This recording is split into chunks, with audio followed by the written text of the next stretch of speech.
4 4 दिन 5 5 दिन बहुत होते हैं, बंद करके रखता था।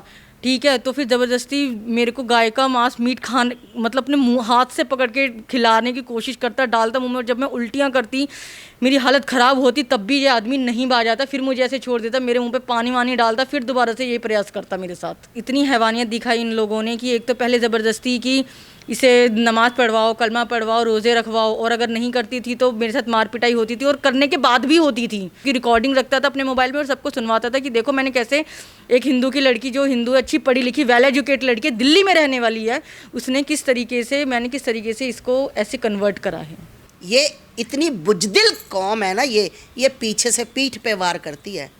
अरे जो शेर होते हैं ना वो सामने से आते हैं, पीठ के पीछे सिर्फ बुजदिल आते हैं। भारत में लगातार लव जिहाद के मामले देखने को मिलते हैं, चाहे हाल ही में झारखंड में अंकिता के साथ घटित हुई घटना हो, चाहे लखीमपुर में 2 बहनों को अभी अभी मारने की घटना हो, सभी में दोषी एक समुदाय विशेष के पाए जाते हैं। ऐसा ही एक मामला दिल्ली से सामने आया है, जिसकी पीड़िता इस वक्त हमारे साथ हैं। पीड़िता से जानेंगे कि जो पीड़िता पे गुजरी है 6-7 सालों के अंदर, वो किस तरीके की स्थिति थी और अब किस तरीके की स्थिति है और ये क्या चाहती है। मैडम, ये जो आपके साथ घटना घटित हुई है, सबसे पहले मैं इस पर कमेंट चाहूँगा कि क्या हुआ आपके साथ, आपकी शादी की स्टार्टिंग कहाँ से हुई? 4 जनवरी 2015 को हुई थी इसके साथ? हाँ जी। क्या नाम है इस व्यक्ति का? इसका नाम है गुड्डू चौधरी और इरशाद अली खान। आपको किस नाम से इसने बताया? आपको क्या नाम बताया? इसने मेरे को गुड्डू चौधरी नाम बताया था अपना, और सब इसको गुड्डू चौधरी के नाम से ही जानते हैं पूरी कड़कड़डूमा कोर्ट में, सब जगह। कोई इसका असली नाम नहीं जानते। इरशाद अली खान बहुत कम लोग जानते हैं इसका, इरशाद अली खान, या अभी इन सब चीज़ों के माध्यम से इसका नाम पता चल रहा होगा लोगों को, नहीं तो बहुत कम लोग जानते। सबको पता है ये गुड्डू चौधरी है और सभी को एज ए हिंदू ही रिप्रेजेंट करता है हर जगह। गुड मॉर्निंग, नमस्कार, कैसे हो सर, मैडम, कोई मुस्लिम तरीके रिचुअल कोई फॉलो नहीं करना, दुआ सलाम कुछ नहीं। आपको भी इसने हिंदू बताया कि मैं हिंदू हूँ? हाँ, कि मैं हिंदू हूँ। तो जब आपकी शादी हुई आपको पता था कि ये पहले से ही ये व्यक्ति मैरिड है? मुझे ना इसके मुस्लिम होने का पता था, ना ही इसके मैरिड होने का पता था। ये सारी चीज़ें मुझे उसी दिन पता चली जब मैं इसके घर गई, जीने पे चढ़ रही थी, तब इसकी बीवी और 3 बच्चे सामने खड़े थे। और मैंने पूछा कि ये कौन है, तो कुछ नहीं बोला। फिर इसकी बीवी ही इसके कॉलर वगैरह पकड़ के इनके आपस में होने लगी। मैंने कहा तुम क्या मैंने कहा बोल क्या रही हो क्या रहा है ये? तो अब इसने बोला, मेरे को भी अब्यूज़ करने लगी कि ये मेरा पति है और ये मेरे 3 बच्चे हैं, ये इस तरीके से। तब मुझे पता चला, और साथ में कि ये मुसलमान है। फिर आपने कहा कि भाई तुमने मेरे साथ ऐसा क्यों किया कि आप तो पहले से ही मैरिड हो? हाँ, ये सब चीज़ें बोला नहीं। इवन हमारी काफ़ी ज़्यादा उस दिन इसने मेरे साथ बहुत मार पिटाई करी, मेरा फ़ोन वोन तोड़ दिया, बुरी तरीके से बाल वाल पकड़ के खींच के मुझे अंदर ले गया और मेरे साथ नेचुरल और अननेचुरल तरीके से इंटीमेट हुआ। और बहुत इसने मेरी वर्स्ट से वर्स्ट कंडीशन कर दी थी। मेरे को पीने के लिए पानी भी नहीं, कुछ नहीं, इस तरीके से करा इसने मेरे साथ कि ताकि मैं वहाँ से ना निकलूँ या किसी से कांटेक्ट ना कर पाऊँ अपने घर वालों से। कहाँ पे रखा जाता था आपको? घर के अंदर कहाँ पे रखा जाता था? मैं घर में रखता था, कमरे में। 4 मंजिल का इसका मकान है, फर्स्ट फ्लोर पे, और चौथे फ्लोर पे, 4th फ्लोर पे इसकी वाइफ और इसके 3 बच्चे रहते हैं। और आपके खाने पीने का आप किस तरह से वहाँ खाना बनाती थी या खाती थी या क्या? मेरी वहाँ पे कोई भी मेरी पर्सनल कोई भी सेपरेट मेरी कोई भी किचन नहीं थी। सब कुछ जो था वो 4th फ्लोर पे था, वहीं पे सारा खाना वाना बनता था और सारा वहाँ पे नॉनवेज ही होता था वहाँ पे खाना। तो आप नॉनवेज खाती थी?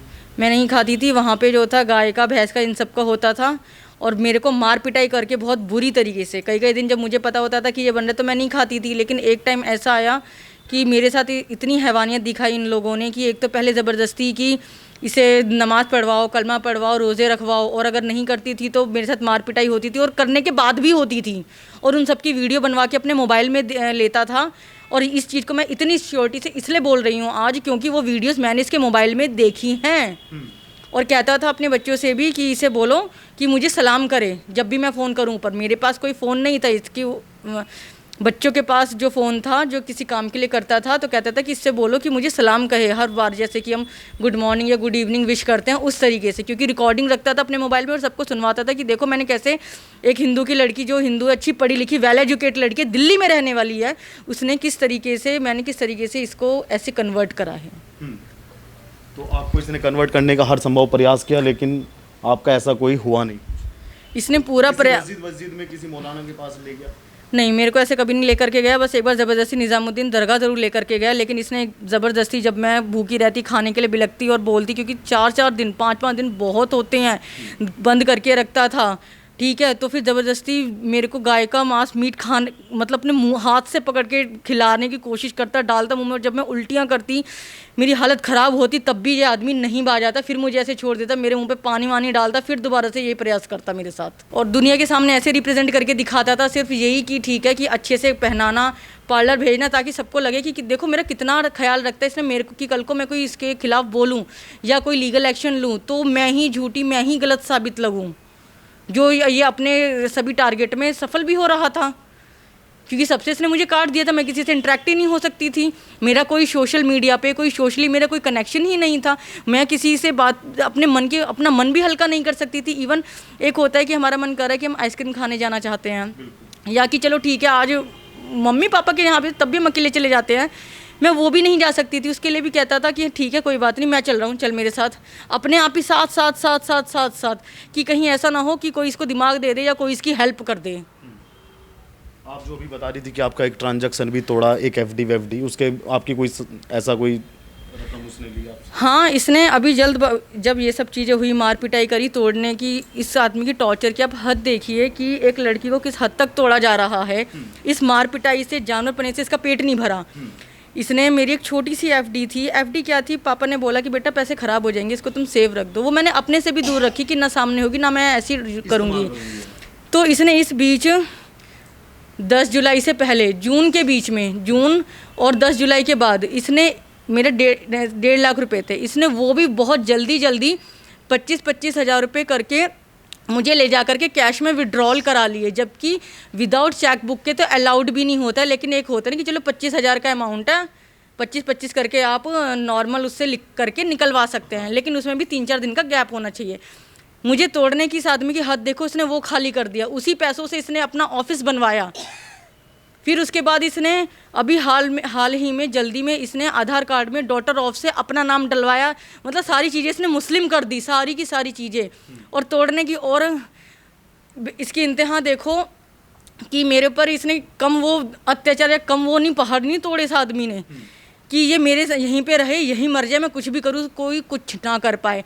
इसने मेरे वोटर कार्ड, मेरा आधार कार्ड, पैन कार्ड, DL, मेरी यहाँ तक कि इसने 10-12 की मार्कशीट तक जला दी।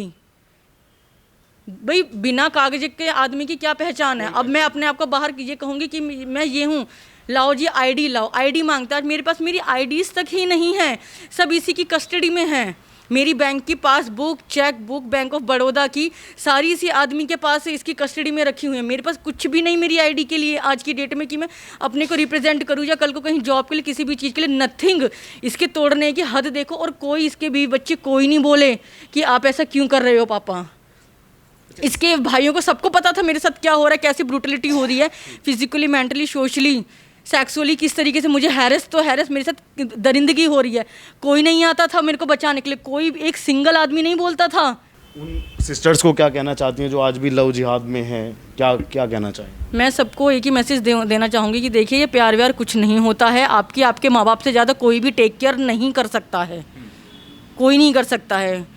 ये तो किस्मत अच्छी है कि जो आज मैं यहाँ बैठी हूँ, नहीं तो मैं भी नहीं मिलती। और ये किस्मत अच्छी होना कोई अच्छी नहीं है। आज जिस कंडीशन पे मैं आज खड़ी हूँ, अपने माँ बाप से, अपने परिवार से, अपने समाज से, सबसे कट गई, और इतनी बुरी तरीके से कि आज लोग मुझे किस नज़र से देख रहे होंगे, लेकिन फिर भी बिना परवाह किए मैं आज यहाँ पे अपना इंटरव्यू दे रही हूँ, आप सबके सामने आ रही हूँ, अपनी अपनी पीड़ा जो इतनी असहनीय थी उसे मैं बोल रही हूँ। आप लोग को लग रहा होगा कि शायद मैं रो नहीं रही या मैं बहुत बोल्डली बोल रही, तो मुझे एहसास नहीं, एक एक चीज़ का एहसास है। कहते हैं कि हर बार उस चीज़ की दास्तां आंसू नहीं बयान करते। माता जी क्या कहेंगी? आज भी कुछ जो बहनें हैं वो कहती हैं कि मेरा अब्दुल ऐसा नहीं। देखिए भैया, पहले तो मैं सारी जितनी भी मीडिया अब तक आ चुकी है या आगे भी हमें मिल रही है, सबका धन्यवाद कहना चाहूँगी कि इस पीड़ित महिला की, हमारी बच्ची की आप लोग आवाज़ दूर दूर तक पहुँचाते हो। बिल्कुल कैसे, मतलब मुझे ये समझ नहीं आता कि कैसे इन बच्चियों को समझाया जाए जो कहती है मेरा अब्दुल ऐसा नहीं है, मेरा रहीम ऐसा नहीं है, मेरा सलीम ऐसा नहीं है। बच्चियों को कहना चाहती हूँ, सभी ऐसे हैं, सभी ऐसे हैं। अगर तुम्हारा, अब कितनी बच्चियों ने ये बोला था कि मेरा अब्दुल नहीं है, तो मैंने उनको ब्रीफ केस में देखा। जिसने बोला था मेरा सलीम ऐसा नहीं है, उसको मैंने रेलवे ट्रैक पे देखा, मैंने उसको गंदे नाले में उसकी लाश देखी, मैंने ऐसी ऐसी लाशें देखी जो सड़क के किनारे पत्थर मार मार के उसका सिर का मलिया मेट कर दिया। वो कहती थी मेरा तो अब्दुल ऐसा नहीं है। तो अब्दुल हो, रहीम हो, सलीम हो, अहमद हो, शहमद हो, जो भी हो, ये जिहादी बहुत गंदे हैं।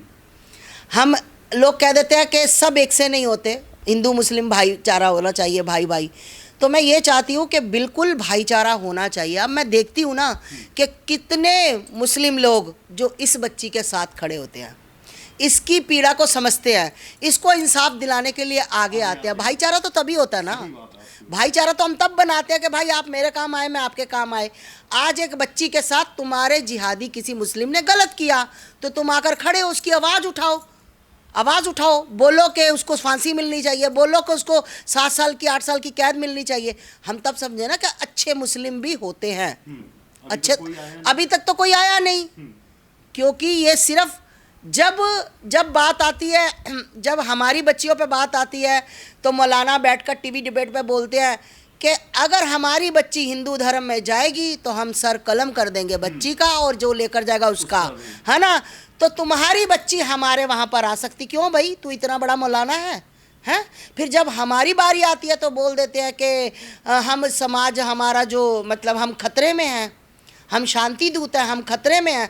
अरे तुम 5 टाइम नमाज पढ़ते हो, है ना, 5 टाइम अल्लाहू अल्लाहू अकबर करते हो, तब भी तुम खतरे में हो। अगर तुम्हें इतना खतरा लगता है तो भाई एक बार आके हनुमान चालीसा हमारा पढ़ लो, तुम्हारे सारे खतरे टल जाएंगे। बिल्कुल ठीक है ना। मैं तो बच्चियों से कहती हूँ कि तुम्हें शर्म आनी चाहिए बच्चियों के, अगर तुम जाकर उनके कहती हो कि हमारा, फिर कह देते उसने कलावा बांधा था, उसने ये किया था। अरे शर्म आनी चाहिए, उसने कलावा बांधा था जब तुम उसके साथ ओयो होटल में जाती हो, तब नहीं तुम्हें पता वो साला मुस्लिम है, हैं? सही बात है। तो मैं तो यही कहना चाहूँगी, पहले तो भैया इनके ऊपर कड़ी से कड़ी सज़ा होनी चाहिए।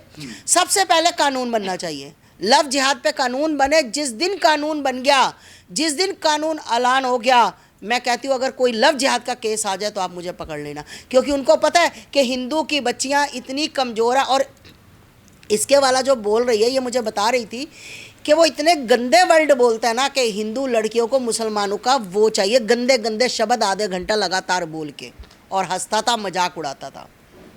तो अगर हिंदू बच्चियों को अब भी शर्म नहीं आई ना, तो फिर निकिता तोमर बन जाएंगी, ये बन जाएंगी, खुशी बन जाएंगी, काजल बन जाएंगी, अंकिता बन जाएंगी, है ना। तो कितने तो रजनी बन जाएंगी, कितने तो मैंने अपने हाथ से केस किए। तो वो सभी बनोगी, तुम वेट मत करो। जो हीरोइन बन के निकलती हो ना वो होटल में कि मेरा अब्दुल ऐसा नहीं है, मेरा सलाम ऐसा नहीं है, मेरा मोहम्मद ऐसा नहीं है।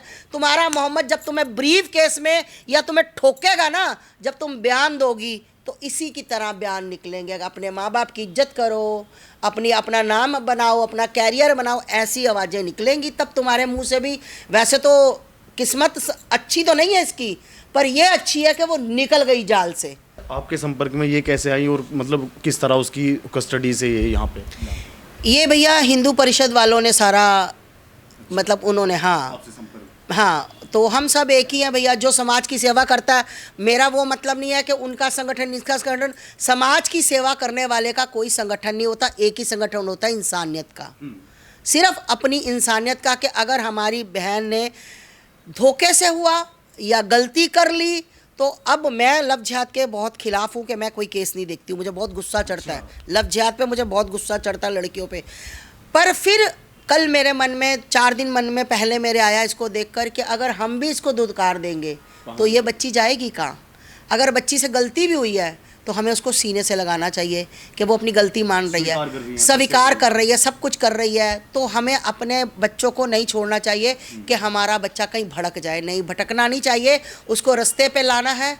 तो मेरी सभी बच्चियों से यही है कि भैया रास्ते पे आ जाओ, नहीं तो बहुत बुरा होने वाला आप लोगों के साथ। मैं आपसे एक सवाल और ये जानना चाहूँगा, क्या ये जो लव जिहाद होता है, क्या इसका एक बहुत बड़ा संगठन कोई सक्रिय है जो इस तरह का जो इस तरीके की वारदात हमें हर महीने या हर दूसरे महीने सुनने को या देखने को मिलती है? वाह भैया, बहुत अच्छा आपने मेरे से सवाल ये वाला पूछा, दिल खुश हो गया। बिल्कुल, ये बहुत बड़ा संगठन है और बहुत ज़्यादा अरब देशों से इनको फंडिंग होती है।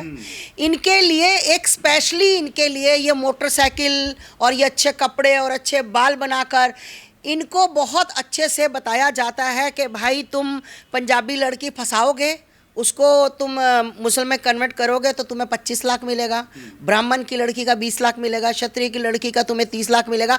ऐसे ऐसे करके इनके साथ ये होता है। तो इनको प्रॉपर गाइड किया जाता है। मदरसों में क्या चल रहा है, हमारे गुरुकुल में चलो ना, देखो चल के क्या चल रहा है। मदरसों में तो तुम जाने नहीं देते। अभी मेरा एक भाई गया था मदरसे में, है ना, हेडलाइन इंडिया, तो अंदर खींच खींच के इनको मारा गया। अरे तुम हमारे गुरुकुल में आए ना, तुम्हारा कोई रिपोर्टर आए जिहादी, अगर हमारे गुरुकुल का बंदा तुम्हारा स्वागत ना करे, क्या हो भाई, देखो मेरे बच्चे कैसे मंत्र उच्चारण करते हैं, कैसे कंठवास उनका करता है, और तुम लोग इतने बड़े चोर हो कि तुम अंदर खींच खींच के उसको मार देते। अगर उसकी हिम्मत हार जाता वो, उन्होंने तो घेर लिया था, दरवाजा बंद कर लिया था, अंदर खींच रहे थे और लोगों को बुला रहे थे। ये तो उसकी किस्मत अच्छी थी, वो बच गया। तो मेरा कहने का मतलब ये है कि मदरसों में सिर्फ और सिर्फ सनातन को टारगेट करना, सनातन की बच्चियों को लव जिहाद में फंसाना, उनका ब्रेन वॉश करना, उनको अपने माँ बाप से दूर करना। और ये सिखाया जाता है कि लड़कों को, जो जवान बच्चे हैं आज, जो लड़के हैं, अगर इनको रोकते हैं तो उनको कैसे मारना। ये इतनी बुजदिल कौम है ना, ये पीछे से पीठ पे वार करती है। अरे जो शेर होते हैं ना, वो सामने से आते हैं, पीठ के पीछे सिर्फ बुजदिल आते हैं।